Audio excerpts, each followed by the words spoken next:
रत्नागिरीमध्ये किरण सामंत यांनी राजापूर विधानसभा मतदारसंघातून आमदारकीसाठी आता दंड थोपटले।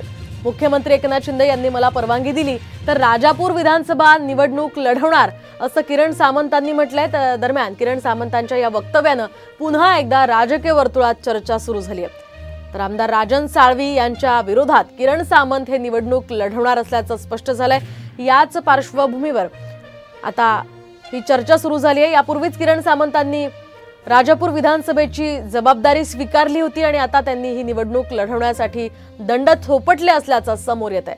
आपण पाहतोय लोकसभेसाठी सुद्धा किरण सामंत हे इच्छुक होते, मात्र त्या ठिकाणी रत्नागिरी सिंधुदुर्गमधून नारायण राणे यांना भाजपकडून संधी देण्यात आली, त्यामुळेच त्यांना आता विधानसभा निवडणूक लढवण्याची सुद्धा इच्छा असल्याचं बोललं जात आहे। दुसरीकडे त्यांना विधान परिषदेची बोलवण झाल्याची सुद्धा चर्चा होती, त्यामुळे आता या ठिकाणी किरण सामंतांना विधानसभा आमदारकीचे वेध लागलेत का असाच प्रश्न निर्माण होतोय।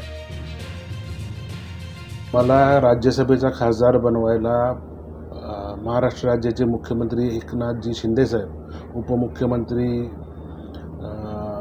देवेंद्रजी फडणवीस तसेच अजित पवार म्हणजेच महायुती ही सक्षम आहे। त्याच्याबद्दल आमदार राजन साळवी साहेबांनी कोणतीही चिंता